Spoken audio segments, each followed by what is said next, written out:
Hello, welcome to 6 Minute Grammar with me, Finn. And me, Alex. Hello. In today's program, we are talking about have to and must. Have to and must, we will look at what they mean. We will find out how to use them in sentences.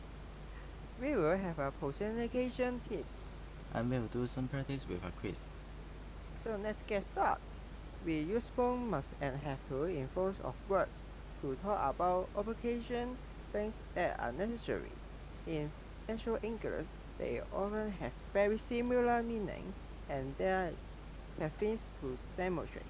I have to leave work early today. I must leave work early today. Thanks, Catherine. I have to leave and I must leave. Those sentences have pretty similar meaning, but that's not always the case. So let's look more closely at have to difference. My doctor says I have to lose weight. If you go to Russia, you have to get a visa. So we use have to for things that are necessary, include laws. You can't go to some countries without a visa. You have to get one. Yes, with have to, the obligation usually comes from someone else, a doctor, a government, or maybe your boss. And this is where must is something different. Must often suggest that the speaker disclose themselves that it's necessary to do something. Here are some examples. I'm putting on weight. I must join a gym. I haven't spoken to my sister this week. I must give her a call. So that's must for a personal necessity. We can also use must to make recommunication like this. When you go to Germany, you must try bratwurst. It's delicious. We sometimes see must in formal laws or words of an organization. A hospital sign may say.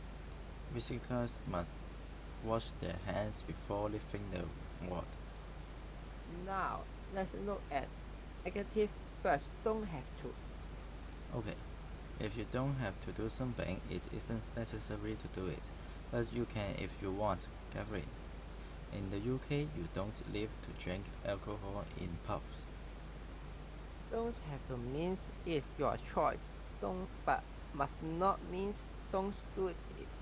It is necessary not to do it. You mustn't eat meat, that's all. In other words, don't eat meat, that's all. It could make you ill. So we can use must not for bank rules and personal recommendation preference. You mustn't forget to call your sister. Passenger must not speak to the driver while the bus is moving. Person must not the sound serious. It does. The long forms must not is the more formal than the short form mustn't. You are listening to BBC Learning English.com. And we are talking about must and have to. Now a quick word about tenses. Yes, it's important to note that we don't use must in the future or past. In case it will have to for the future and have to of the past happens. You must talk to your doctor. You will have to see her. You will have to see her tomorrow. You don't have to answer all the questions in yesterday's exam, but you must answer all the questions in today's exam.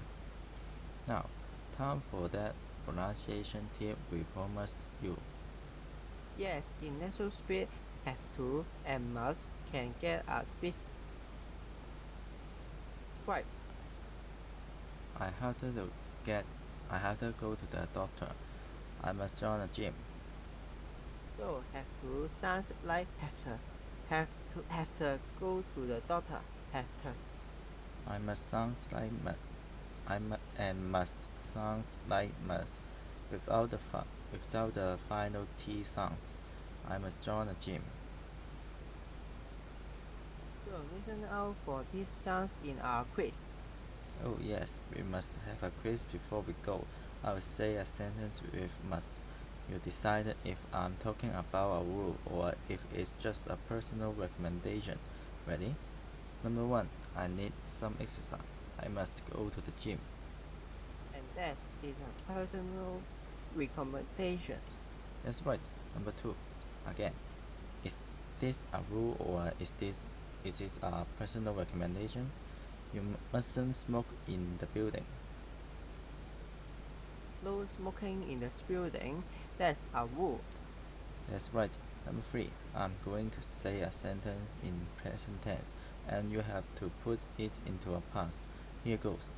I must have a cup of tea. And if the past is I have to have a cup of tea. Well done if you got all those right. There are lots more about must and have to on our website at bbclearningenglish.com. Join us again for more 6-minute grammar. Bye.